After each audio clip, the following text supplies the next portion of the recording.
नमस्कार। मैं वीके शास्त्री अपने चैनल के माध्यम से आप सभी दर्शकों का बहुत बहुत स्वागत करता हूं। शनि मंगल का तांडव 15 मार्च से 23 अप्रैल 2024। गुरु शुक्र करेंगे रक्षा।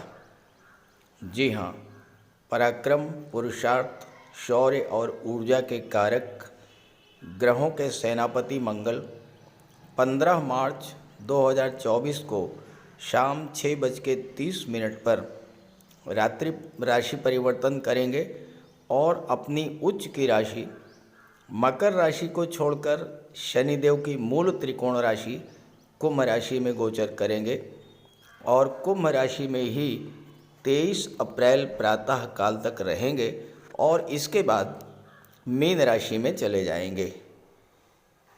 कुंभ राशि में शनि का गोचर पहले से ही है और कुंभ राशि में मंगल और शनि की युति बनेगी। एक स्थिति वो आएगी जब मंगल और शनि के बीच ग्रह युद्ध की स्थिति बनेगी, क्योंकि शनि और मंगल दोनों ही एक दूसरे से विपरीत स्वभाव के ग्रह हैं और मंगल शनि की युति काफ़ी आक्रामक युति मानी जाती है। महत्वपूर्ण बात यह है कि मंगल की दोनों राशियों मेष और वृश्चिक पर शनि की तीसरी और 10वीं दृष्टि भी पड़ेगी। हालांकि 31 मार्च तक शुक्र भी कुंभ राशि में रहेंगे।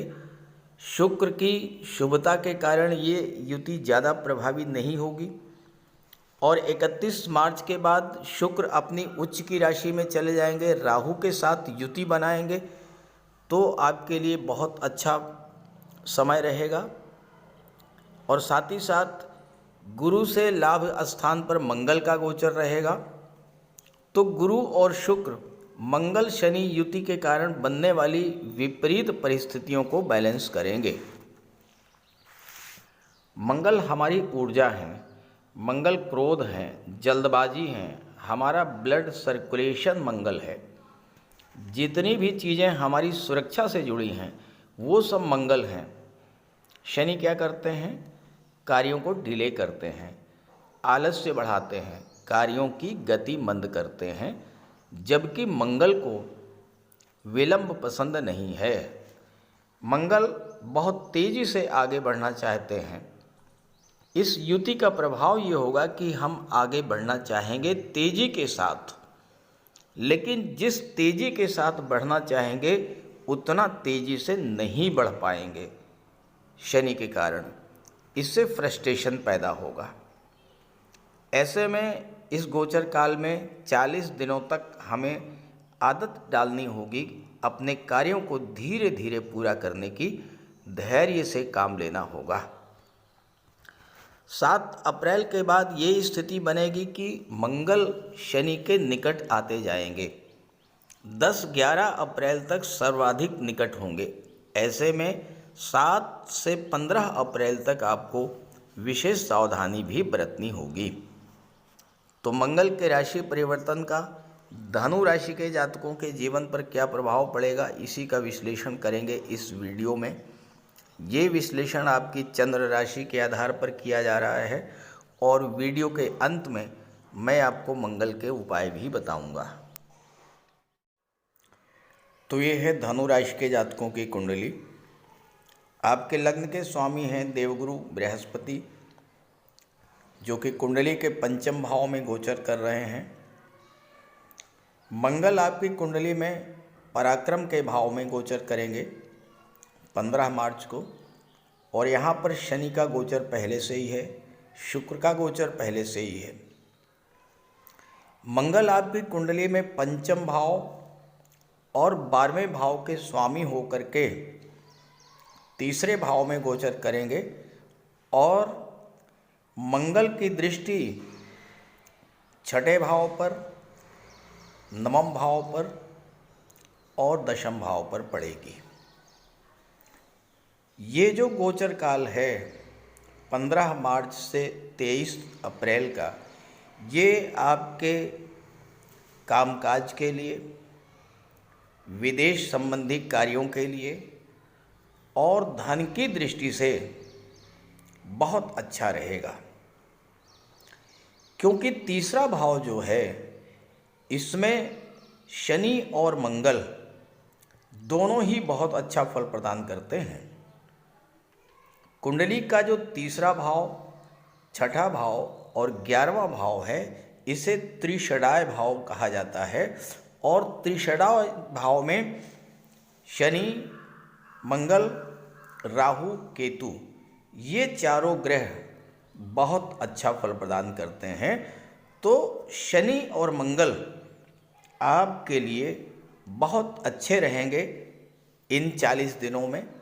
और मंगल तो आपके लिए कारक हैं, राशि के स्वामी के मित्र भी हैं, आपके लिए योग कारक हैं और पराक्रम के भाव में बैठे हैं, भाग्य के भाव पर दृष्टि डाल रहे हैं, तो भाग्य साथ देगा, कार्यों में प्रगति होगी, कामकाज के लिए बहुत अच्छा है। कोई नई शुरुआत आप इस समय कर सकते हैं।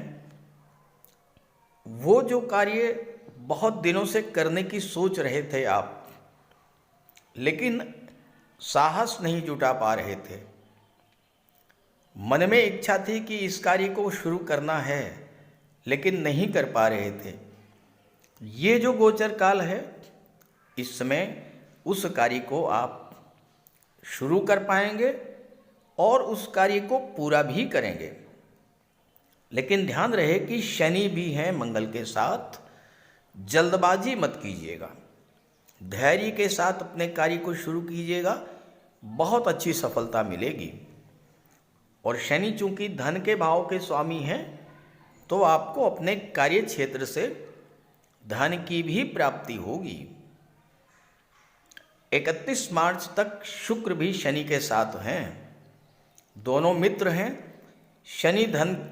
शुक्र धन के कारक हैं, लाभ के भाव के स्वामी हैं।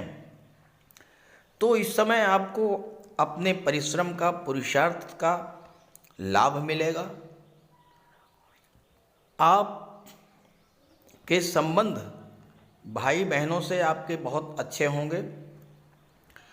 और जो जातक कला जगत से जुड़े हैं, धनु राशि के वो जातक जो कि कला जगत से जुड़े हैं, फिल्म इंडस्ट्री से जुड़े हैं, मॉडलिंग के क्षेत्र से, टीवी सीरियल से जुड़े हैं, उनके लिए तो ये 40 दिन बहुत ही महत्वपूर्ण हैं, क्योंकि तीसरे भाव में शनि मंगल का गोचर रहेगा।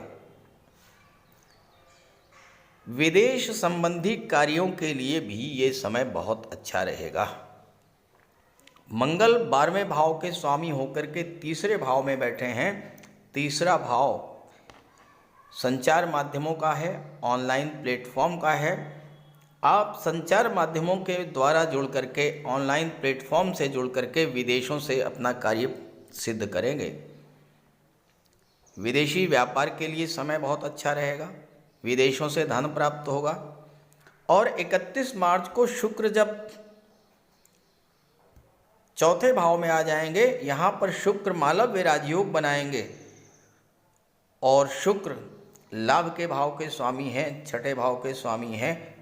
जब चौथे भाव में गोचर करेंगे तो भौतिक सुखों में वृद्धि करेंगे, आपकी इच्छाओं की पूर्ति करेंगे शुक्र 31 मार्च के बाद, क्योंकि एक 11वां भाव आपकी इच्छाओं को, आपके सपनों को शो करता है। और चौथे भाव में शुक्र हैं, मालव्य राजयोग बना रहे हैं।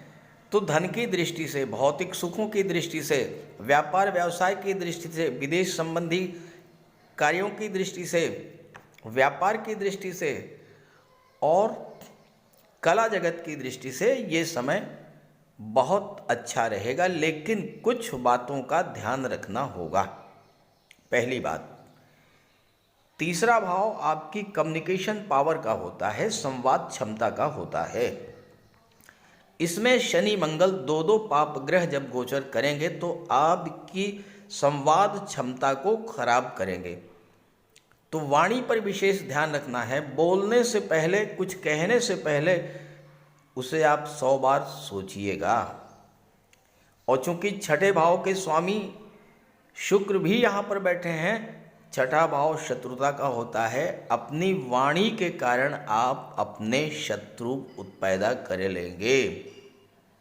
हालांकि मंगल की दृष्टि पड़ रही है, शत्रु पराजित होंगे, कंपटीशंस में आपको विजय सफलता मिलेगी, नौकरी का भी योग बनेगा, कर्ज भी उतरेगा, लेकिन वाणी का आपको विशेष ध्यान रखना होगा।